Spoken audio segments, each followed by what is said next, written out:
미 제국의 황제를 미국인만 뽑다니.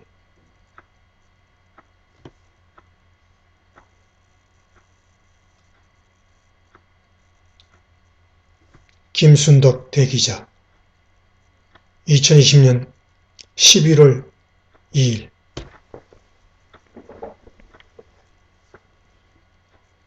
남의 나라 대통령 선거는 부담없이 관전할 수 있어 좋았다. 3일 치러지는 이번 미국 대선은 그게 안 된다. 도널드 트럼프 대통령이 재선에 성공하느냐 아느냐에 따라 우리나라가 그리고 세계 역사가 달라질 공산이 크다. 뉴욕타임스는 최근 한국 정부가 트럼프 재선을 원하는 반면 한국 국민은 조 바이든 민주당 대통령을 선호한다고 전했다. 문재인 정부는 북한 김정은과 담판에서 단박에 북핵 문제를 해결하고 북미 수교를 단행할 대통령은 트럼프라고 믿는 것이고 보통 국민은 바로 그 점이 불안한 거다.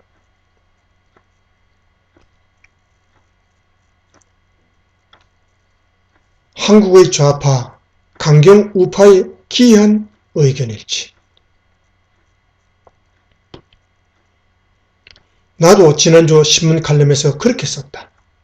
그랬더니 당신이 몰라서 그런다. 중국 공산당을 괴멸시키고 더불어 북한 김정은까지 멸망시킬 미국 대통령은 트럼프다. 같은 댓글이 적지 않았다. 바이든 아들의 부패와 성 문제가 폭로됐다는 지적도 있다. 한국에선 좌파와 강경 우파가 동시에 트럼프 재선을 지지하는 기묘한 현상이 벌어진 셈이다. 미국 고학력 고소득의 리무진 좌파는 입만 열면 거짓말에 반지성적, 반엘리트적, 충동적이고 저질스러운 트럼프를 경멸한다. 트럼프가 재선되면 미국은 전체주의로 갈 것이며 미국의 가치를 지키기 위해 트럼프는 사라져야 한다는 주장이 뉴욕타임스, 워싱턴 포스트 같은 신문마다 넘쳐난다. 바닥 민심은 또 다르다.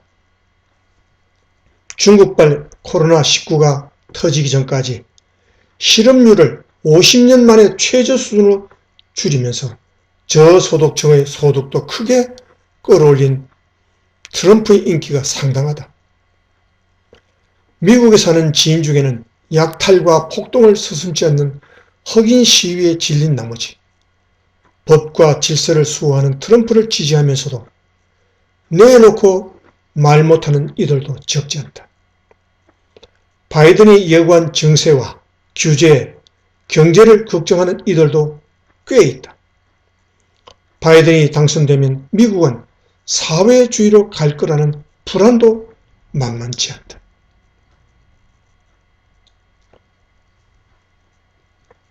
미군 철수 위협하는 트럼프를 믿을 수 있을까? 내가 미국 시민이면 미국 우선주의를 외치는 트럼프를 뽑을 수도 있을 것 같다. 하지만 나는 핵무기를 가진 북한과 사드 배치를 반대하는 중국 때문에 불안한 약소국의 국민이다. 시민권을 지닌 미국인과는 이해관계가 다를 수밖에 없다. 나로선 우리나라 국익에 도움되는 미국 대통령이 최고다. 북한 김정은은 지난해 하노이 북미회담이 실패로 끝난 다음 4월 최고인민회의에서 전체 조선인민의 최고 대표자라는 호칭을 부여받았다. 북조선이 아니라 전체 조선인민이다. 중앙통신 영문판으로 보면 더 섬뜩하다. The Supreme Representative of all the Korean people 이다. 핵과 대륙간 탄도 미사일을 보유한 김정은이 한반도 전체에 진짜 지배력을 행사하려 들 때 한미 동맹을 돈으로 계산하며 주한미군 철수를 위협하는 트럼프가 과연 한국을 구할지 불안한 것이다. 반면 바이든은 한국인의 마음을 읽은 듯 지난주 한국에 보낸 편지에서 무모한 협박으로 한국을 갈취하지 않고 동맹을 더욱 강화할 것이라고 밝혀줬다.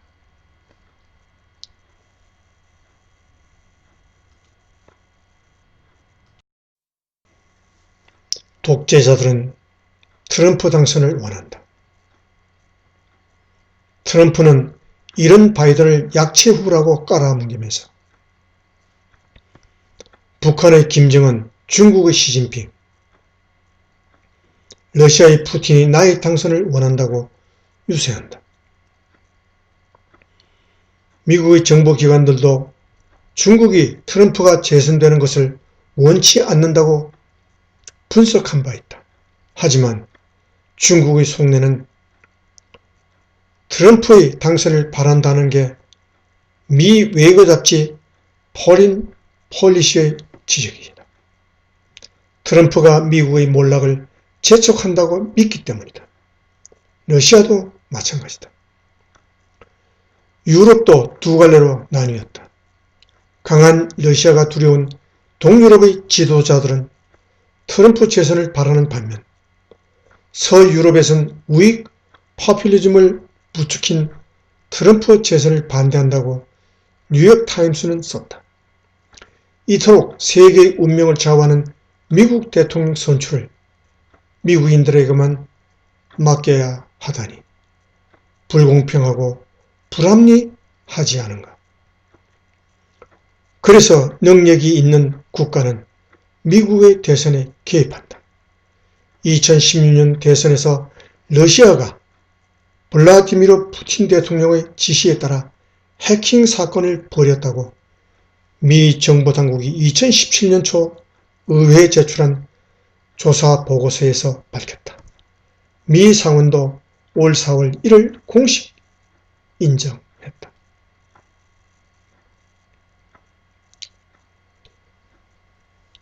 러시아와 중국이 미 대선에 개입했다는데 단순히 미국 민주당 하원 의원 선거를 해킹해 힐러리 클린턴이 낙선하도록 공작한 정도가 아니다.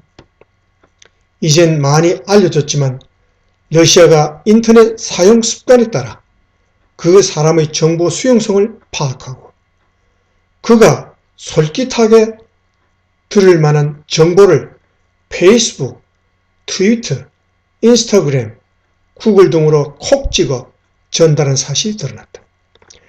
대선 투표에 참가한 미국인이 1억 3,700만 명인데 1억 2,600만 명이 페이스북에서 러시아 콘텐츠를 보았다. 나의 생각이 러시아에 조종당한 것을 나도 몰랐다는 것이 무서운 거다. 러시아의 대선 개입이 발각됐으니 이번엔 못하겠지 싶지만 그렇지 않다. 크리스토프 레이 미 연방수사국 국장도 9월 하순 국가안보위원회에서 러시아가 반러 기득권으로 보는 바이든의 대선 낙선을 위해 사이버 개입을 하고 있다고 증언했다. 심지어 중국과 이란까지 뛰어들었다는 지적이다. 뉴스위크 최근에는 미국을 전복하기 위한 시진핑의 비밀 계획이라는 탐사 보도를 커버 스토리로 실었다. 로라 데이엘스, 제시 영, 에린 브라운이라는 세 여성이 미국 정치와 사회에 대해 연락의 트윗질을 하고 있는데 어딘가 중국말 티가 난다는 대목은 섬뜩하다. 총선 전 우리나라를 휩쓴 차이나 게이트가 떠올랐었다.